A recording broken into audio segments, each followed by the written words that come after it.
За энэ студ дотор сүртэй тийм. За 26 оны 2 дахь яг энэ доор subscribe дараарай. Контроллертойгоо нэг тийм stand up.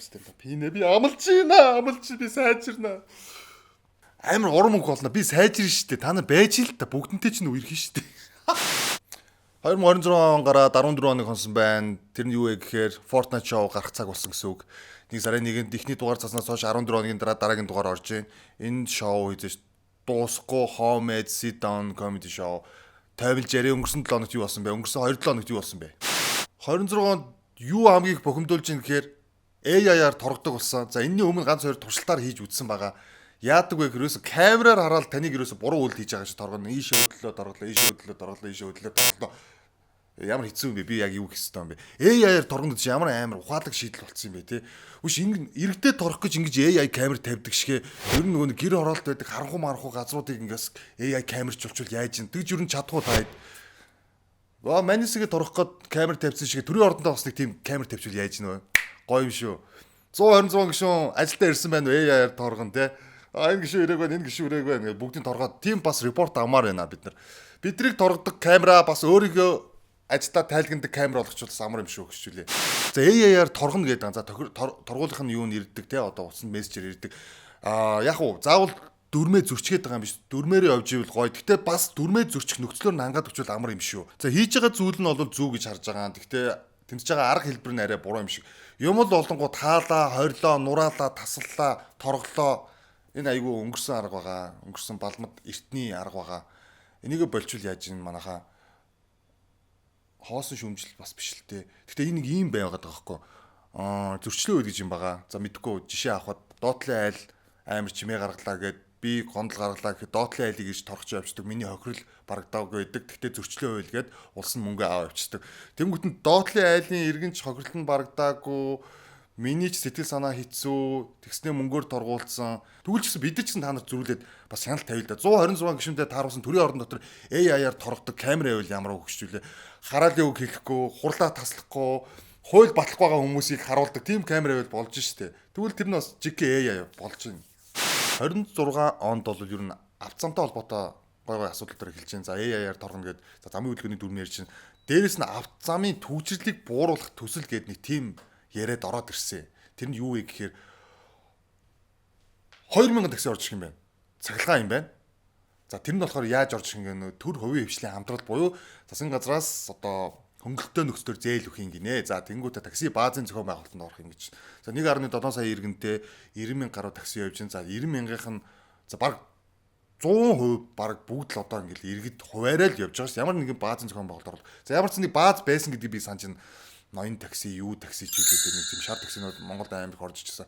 Тэр зохион байгуулалт юусоо яваагүй болохоор дампуурсан. За одоо тэнгуут нь яах гэдэг нь хүчээр зохицуулах гэдэг төр орж ирэнгүүтээ 2000 такси явуулъя.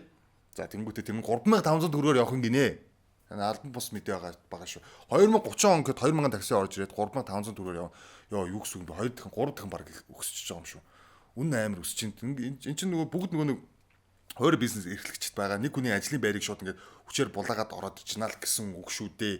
Ер нь бол олон улсын жишгээр яад юм гэхээр бол ерөөсө баазын зохион байгуулалтанд ороод амжилт олж ирсэн түүх бол яг ганц хоёр байд юм байна. Гэхдээ ер нь бол энэ бол тийм яг шудраг өрсөлдөөний зарчмаар явдаг. Тариф нь бол яг бизнесийн зарчмаараа тогтоогддог зүйл гэдэг байгаа байхгүй. Тэнгүүт чи одоо яаж юм? Одоо чи бүгд худалч хүнд орог машинтай хүн бүхэн л бараг нэг кабе хасаагаал явчихж байгаа юм. Тэр нь арга илүү амар байгаа юм.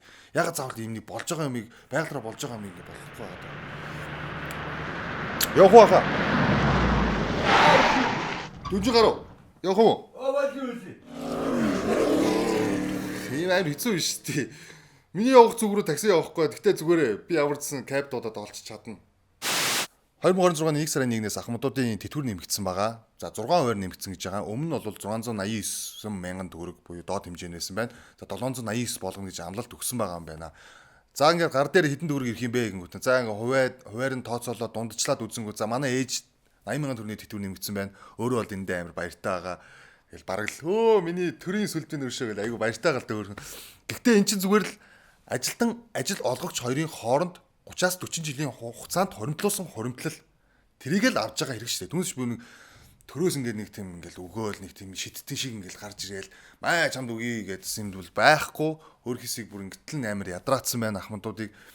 За тэгээд бодоод үзье. 689 мянган төгрөг, 789 мянган төгрөг. За дунджаар бодоод үзэнгүүт энэгээр яг юу хийж байгаа, яаж амжиж байгаа. Яг энэтэй 80 мянган төгрөг ч юм уу 6% нэмэгдсэнтэй зэрэгцээд үргийн хэрэглээний бараа бүтээгдэхүүнийх нь үнэ нэмэгдчихдэг байгаа. За дээрэс нь инфляц гэдэг юм идэгдчихдэг байгаа. Нөгөө нэг 30-аас 40 жил хоримтлуулаад байсан мөнгө нь тэгээд инфляцтай идэгдээд юунда өргөн хэрэглээний бүтээгдэхүүнийхэн үндэ идэгдээ. Тэгээд ер нь бол тэгэл гар дээр нэг хідэн ч төгрөг юмтэй ирж байгаа. Яг энэний оронд мэдгүй. Магадгүй хадгаламж хийгээд тухайн иргэн 30-аас 40 жилийн оронд хадгаламж хийгээд явж исэн бол энэс илүү мөнгө төгрөгийн хүүгээ өгөөд мэдгүй арай илүү ухаантайсан бол магадгүй долларын хадгаламж ч юм уу. Ер нь яагаад заавал тэр хоримтлалыг бид нэг гуйн байж нэмэгдүүлэх ёстой юм бэ гэдэг л асуудал хамгийн түрүүнд байгаад байгаа. 689 мянган төгрөг яг ахмадуудыг юу хийж болох юм? За одоо хамгийн ойр толгож байгаа баяр цагаан сараар ч н одоо өргөн хэрэглээний бүтээгдэхүүний дагаад нэмэгдчихдэг. Хэдэн мянган төгрөгийн ааруул болцсон байлаа. 68 мянга байлаа тий. 68 мянга. Тэгээ та авсан үгүй. Тэгвэл авсан байвал яах вэ? Гэвч энэ жил одоо хэдэн төгрөг болж өссгийг үнэхээр тааваршгүй. Тэрийг бол нэр үнэхээр хэцүү байна. За тэгэл 5-гийн даун бууз. Тэгээ нэг бууз чинь 600-аас 900 төгрөгөөр өртгөн бүтгэж байгаа байхгүй. Тэгмэд 1000 дөржүүлэхээр чинь тэгэл 600-аас 900 мянган төгрөг зөвхөн ширээн дээр нэг 5 буузтай хонтол 1000 бууз те. Одоо мэдгүй хэдий хийд юм байгаа. Ерөөсө бодоод үзэхэд бол ерөөсө нэг хэрэглээ нэг одоо бүтээгдэхүүн л нэг сарынх нь тэтгэвэр болцсон байгаа байхгүй. Тэгэхээр ахмадууд бараг баяраа тэмдэглэх гэж 12 сар тэтгэврээ цуглуулж хүлээдэг гэсэн үг амар өрднөр байгаа сте. Яг үндэл тэдгэр хүмүүс хүртэх ёстой зүйлээ хүртээд авах ёстой зүйлээ л авч байгаа. Төрийг нь ингээл төр нэг амар том бол гар болж гарч ирээл 6% нэмлээ, 70% нэмлээгээд тэг тийм саймшраад авах зүйл огтоос биш гэж бодож байна. 26 оны 1 сар гарсаар нэг аим шиг тэрэг болсон. Та бүхэн баг мэдж байгаах иргэний гэрт нь багт нь орж иж амийг нь хөнөөгөөд хүүхдүүдийг нь бас амийг нь хөнөөсөн. Тийм аим шиг тэрэг гарсан. Нийгмийг бол цочролд автуулсан. Манай нийгмийн сэтгэл зүй бол үнэхээр ямар төвшөнд байгааг бол тэр хэргийг үйлдэлсэн хүн болон тэр хэргийн хохирогчдоос юу харж байна ямар хэцүү амьдралд байгааг тэг ягаад чи ийм хэцүү мэдээний хойноос миний бодогддог зүйл юу вэ гэхээр яг энэний хойно нэг тийм сенсацаар дарддаг анхаарлыг сарниулдаг нэг тийм одоо махинац гэх юм уу те технологи одоо яваад бол айгу удаж байгаа нийгмийг бол тийм аимшигтай хэцүү хэрэгээр одоо анхаарлыг сарниулаад үүний хойгуур нь ямар нэгэн улс төрийн том сенсацыг дарж идэг, хааж идэг, нууж идэг. Бид бол энийг заавал одоо ер нь бол хардах нь хайшаа. Гэхдээ ер нь хардах хэрэгтэй. Яг энийг ийм амар зохион байгуулалтаа мэдээний сайтууд бүр ингээл очоод сэвэл байдгийг юусоо ойлгохгүй. Хаанаас ч юм мэдсэн тэгэл нэг заргын үнэрээ нь очоод иймэрхүү мэдээллүүд ингээл тийм охин алга боллоо, тийм хэрэг гарлаа гэд бүр нийгмийг ингээд цочролд автуулалт нь гарч ирдээ. Энэ бол угаасаа нэг тийм өмнө байдаг байсан одоо нийгмийг одоо анхаарлын сарниулах технологи байгаа. Гэтэ мэдээж ийм хэрэг гараасаа гэж бол мэдээж хинж хүсэхгүй. Гэтэ энэ талаар мэдлээ гэд хүмүүс за сэрэмжилж бол болно. Гэхдээ яагаад заавал тийм хэргийг очиж онцлоод зохион байгуулалтаар сэвэд байгаа юм бэ гэдэг нь амар сонирхолтой асуудал болчиход байгаа хгүй. Яг тэгих тусам энэний хойно дахиад нэг юм явж ин доо гэсэн тийм хардлага амар их төрдөг болсон.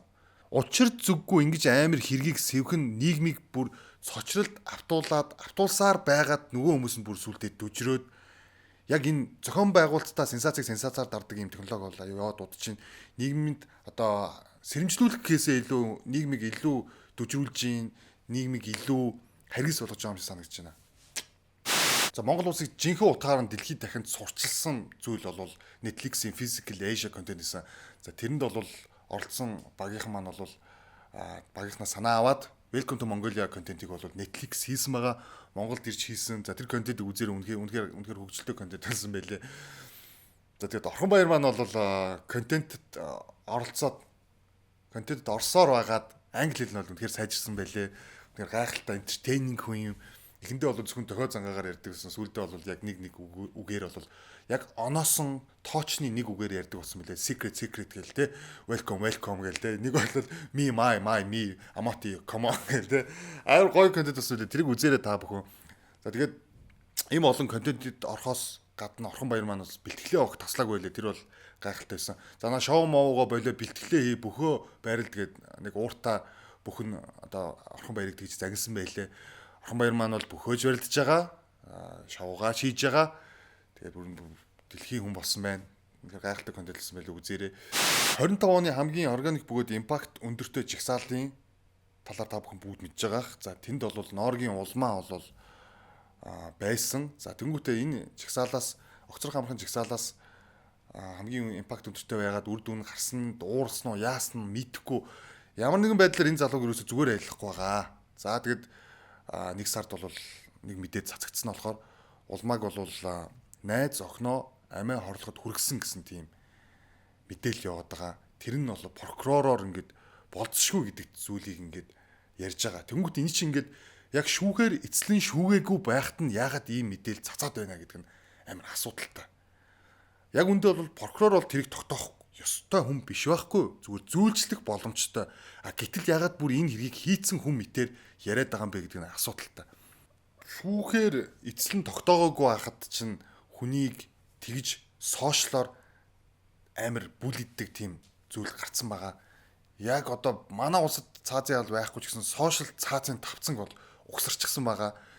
Тэр нь бол мэдээж технологитойгоор зохион байгуулалттайгаар явагддаг. Тэр хүнийг буруудаг, гин буруудаг гэдгийг тогтоогоогүй байхад чинь баахан ингээл сошиалор бүлидэл тэр хүнийг буруутаа мэтэр ингээл суртал ухуулга хийдэг энэ технологи бол гараад ирсэн байгаа. За энэ бити автаар гэж би бол амар хэлмээр энэ юнит бол чек рум билээ. Энийг бол шалгаж сонсох хэрэгтэй. Манай контентыг энэ хүртэл тэгсэж твчиж үзсэнд баярлаа. Тэгээд цаашдаа чирэгдэж өгвээ. Яагаад гэвэл би цаашдаа улам сайжрах болно. Тэгээд subscribe дараарай. За би та нараас бол subscribe дар гэж юусоо бол гойхгүй. Гэхдээ ер нь бол дар гэж хэлмээр байна.